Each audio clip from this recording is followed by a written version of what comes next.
존경하는 국민 여러분, 조영 국회 부의장을 비롯한 선배 동료 의원 여러분, 김민석 국무총리를 비롯한 국무위원 여러분, 국민의힘 대구달스가 국회의원 유영합니다. 지금 대한민국은 수도권 일극체제란 말로 대변될 만큼 수도권과 지방의 격차는 커져 있습니다. 따라서 수도권 일극체제를 완화하고 지방주도 성장을 실질적으로 견인하기 위해서는 정책 전환이 필요하다고 봅니다.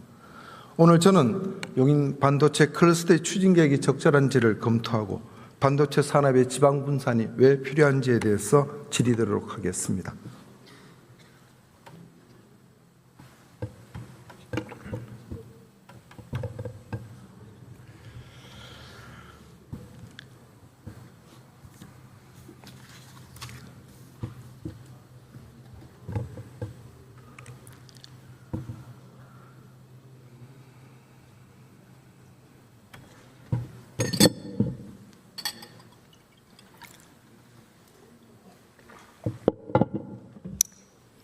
기후에너지 장관님께 질의드리겠습니다.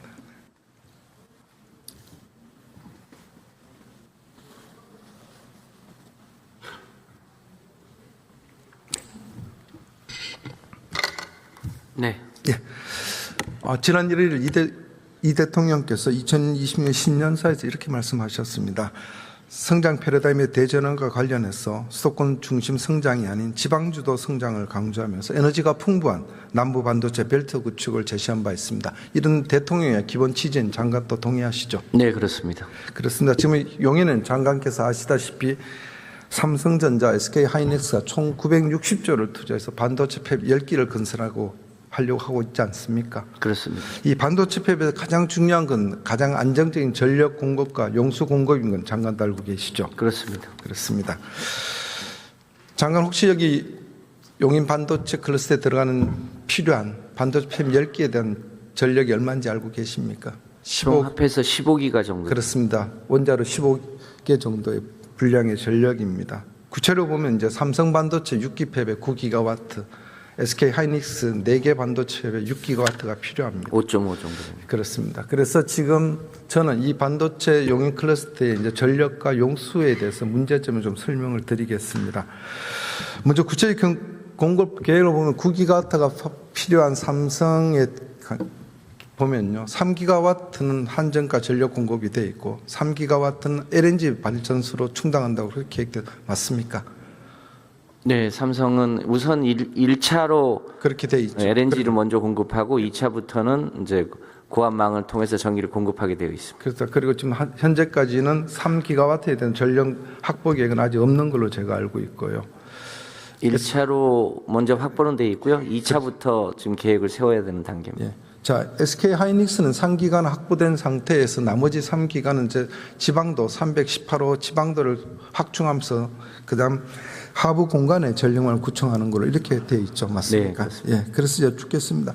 정부 계획대로 이제 이 전력안이 되더라도 결국은 전기를 송전받으려면 송전선로와 고압 송전탑이 필요한 걸 알고 계시죠? 그렇습니다. 네, 맞습니다.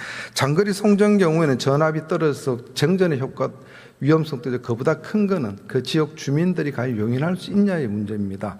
장관 잘 아시다시피 밀양 사태 알고 계십니까? 네. 그렇습니다. 2005년부터 2014년까지 약 9년간에 걸쳐서 밀양 송전탑, 구체적으로 말하면 밀양 주민과 한전과의 격화된 시위로 2분이 사망한 것도 알고 계시죠?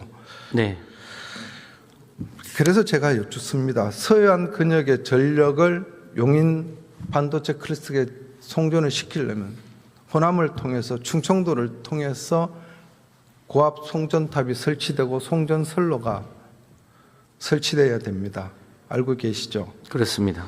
언론에 보면은 이 송전선로 건설을 둘러싸고 호남과 충청 지역 주민들의 반대가 극렬하다고 듣고 있습니다. 화면 좀 띄워보실까요? 작년 12월에 초고압 송전탑 건설 반대 전국 행동이 출범했다는 기사를 보신 적이 있습니까? 네. 전국 조직이 출범할 만큼 격렬하게 반대하고 있습니다. 이 변전소가 들어서 있는 경기도 안성과 하남에서 시의회에서도 결사 반대하고 있습니다. 만에 하나 지역 주민들이 반대해서 송전탑이 설치가 되지 않고 송전력 개설이 되지 않으면 전력 송급이 안 된다고 봅니다. 이런 사태가 됐을 경우에는 반도체 폐배 공장은 완성됐는데 전기가 없어서 공장이 돌아가지 않는 사태도 일어날 수 있다고 봅니다. 거기에 대한 보관을 갖고 계십니까? 네, 이제 그런 문제들 때문에 이 송전망 관련 특별법이 만들어져서 주민 의견 수렴도 보다 철저히 하고 건설 과정에서 여러 가지 주민 피해를 최소화할 수 있는 대책도 만들고요. 보상도 보다 철저하게 할 수 있는 대책을 만들어서 추진 중에 있습니다.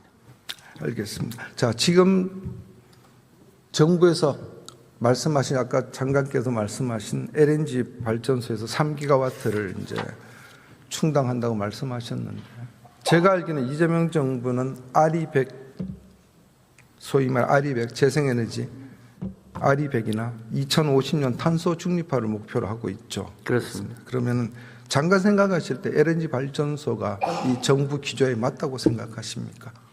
단기적인 대책으로 우선 LNG 발전소를 하는데 장기적으로 보면 그 LNG 발전소도 장기적으로는 수소 혼소 내지 수소 전소로 바꿔서 탄소 중립으로 가야 된다고 생각합니다. 그렇습니다.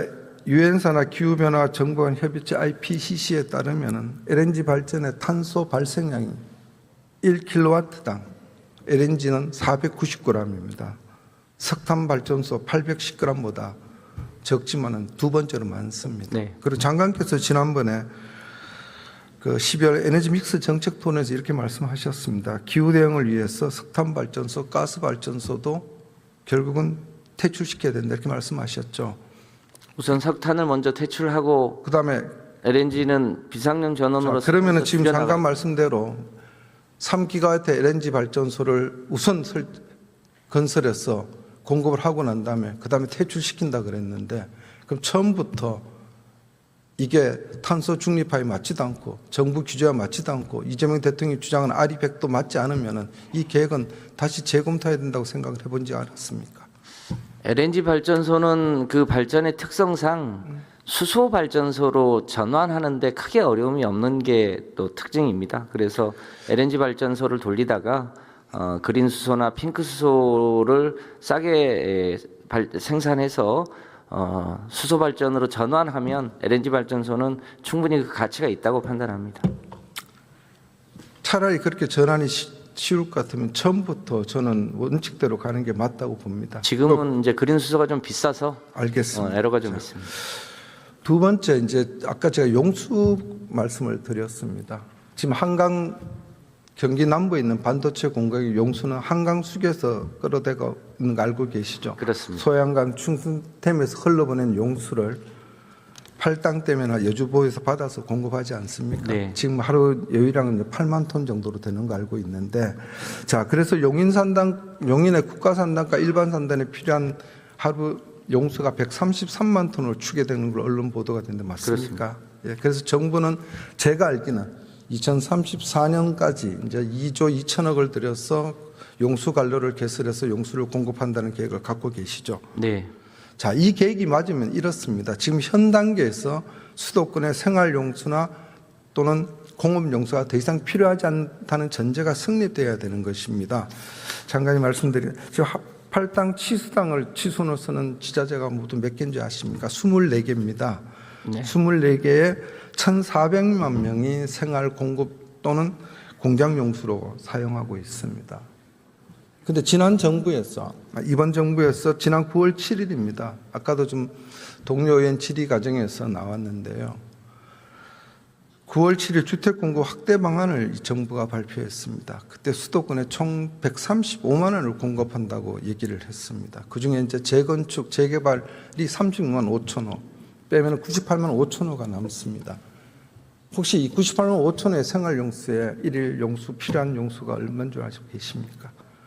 네. 제가 미처 추계 못해봤습니다. 제가 말씀드리겠습니다. 다 아실 수는 없을 것 같고요. 서울물연구원의 연구 결과입니다. 주택 공급 98만 5천 호의 생활용수가 공급되려 그러면 56만 톤이 필요하다고 봅니다. 그럼 아까 제가 말씀드린 대로 정부 추계대로 용수 관로가 건설된다고 하더라도 정부 발표대로 수도권에 135만 호가 공급되면 생활용수가 빠지게 되지 않겠습니까? 그럼 정부가 처음 예상했던 반도체 용수 공급은 저는 차질이 있다고 생각합니다. 이 부분 좀 검토해 주시기를 바라고요. 네, 한 그래서 가지 더 말씀. 일부는 예, 저 하수도를 재활용. 그건 제가 알고 있어요. 예, 그게 방식 하우스 통해서 재활용한 게 하고 12만 톤입니다. 네. 근데 제가 말씀드린 걸 다 포함해서 말씀을 드렸기 때문에 제가 말씀드린 거 한번 검토를 부탁드리겠습니다. 네. 자, 이어서 시간이 많이 갔는데 하나 더 말씀을 드리겠습니다. 화면을 좀 띄워 보실까요? 이게 저희랑 이제 경쟁 관계에 있는 대만 TSMC 기업의 반도체 팹 분산도입니다. 저게 보면은 신주과학단지에서 타이중에 집중하지 않고 신주 가오슝까지 277km를 거쳐서 서해안에 분산되어 있습니다. 그 다음 화면 좀 보실까요? 일본입니다. 일본 반도체 리피더스도 홋카이도에 이 반도체 팹을 걸성하고 있습니다. 이것은 독일 엑스팹이나 미국 마이크론, 인텔도 마찬가지입니다. 혹시 장관이 이렇게 반도체 팹을 하는 이유를 알고 계십니까? 네, 뭐 여러 가지 이 국가 안보 차원에서도 그렇고 경제 안보 차원이나 지진 문제 등등을 고려해서 분산하는 걸로 알고 있습니다. 네, 정확합니다. 그렇기 때문에 이 첨단 설비를 24시간 동안 가동에 대한 반도체 공장은 장관이 말씀대로 자연재해나 또는 뭐 전쟁 이런 데 안보 위협에 대응하기 위해서 분산 배치가 맞습니다. 자, 제가 이렇게 말씀드리는 것은 이 용인에 지금 있는 반도체 클러스터를 완전히 무효화시키자는 것이 아닙니다. 이런 문제점이 있기 때문에 그럼 지금 정부가 추정한 대로 수도권 일각체제도 하고 지방 주도 성장을 같이 가려면 이 반도체를 분산해야 된다고 말씀을 드리는 겁니다. 그런 점에서 저는 이렇게 제안을 드리고 싶습니다. 제가 말씀드린 전력이나 또는 용수나 입지 조건이 가장 최적화된 데 저는 대구 경북이라고 봅니다. 왜냐하면 아시다시피 대한민국 원전의 절반이 13개가 경북에 있습니다. 그리고 한강 다음으로 수계가 풍부한 것이 낙동강 수계입니다. 그리고 장관이 아시다시피 반도체 운송은 항공으로 운송되는 거 알고 계시지 않습니까? 네. 그렇습니다. TK 신공항이 개척되었고 신공항 주변에 첨단 산업단지가 들어서게 되어 있습니다. 그러면 구미와 군위를 거쳐서 대구 경북의 반도체 클러스터를 저는 유치할 수 있다고 봅니다. 이 문제는 비단 지역 이기주의의 문제는 저는 아니라고 봅니다. 그래서 아마 지금 삼성이나 SK 측에서도 지난 정부의 말을 믿고 이 산단에 들어왔다가 지금은 이 과연 전력 공급이 될 수 있을지 안정적인 용수 공급이 될 수 있을지 많은 고민이 있다고 봅니다. 이럴 때 정부가 나가서 파격적인 인센티브를 제공하면 기업이 저는 움직일 수 있다고 봅니다. 그래서 적극적으로 좀 검토를 해 주시기를 부탁드리겠습니다. 예, 들어가시면 네. 좋겠습니다. 총리님 잠깐만 앞으로 모시겠습니다.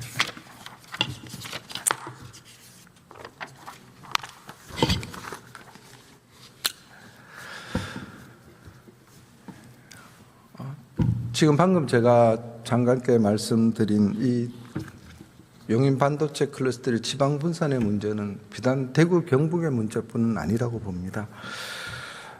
반도체의 대구 경북을 비롯한 남북권 분산, 저는 호남도 되고 충청도도 포함된다고 봅니다. 이전에말로 정부가 지금 주장하고 있는 에너지의 지산지소 원칙에 저는 부합된다고 보고요. 또 지방 투자를 강화하거나 지방 주도 성장을 따라서 지역 균형 발전에도 도움이 된다고 봅니다. 그래서 총리께서 총리 산하에 이 TF팀을 만들어 한번 검토해 주시기를 제가 제안을 드리겠습니다.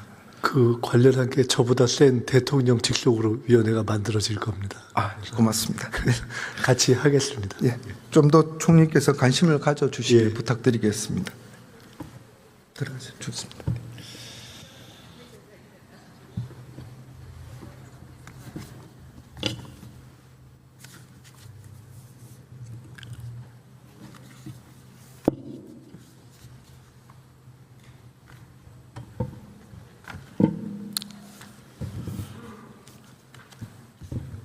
방금 제가 말씀드린 용인 반도체 클러스터 3단의 지방 이전은 많은 문제를 동시에 해결할 수 있습니다. 우선 전력 문제가 해결되고 송전선 건설 부담이 사라집니다. 그리고 아리백의 이행에 필요한 재생에너지 확보나 또는 수도권과 지방 간의 전력 수급 불균형도 완화가 용이해야 됩니다. 무엇보다도 인구 감소와 산업 공동화로 소멸 위기에 처한 지방도 해상할 수 있을 것입니다. 그리고 수도권 일각 체제를 극복할 수 있다고 봅니다. 경청해 주셔서 감사합니다.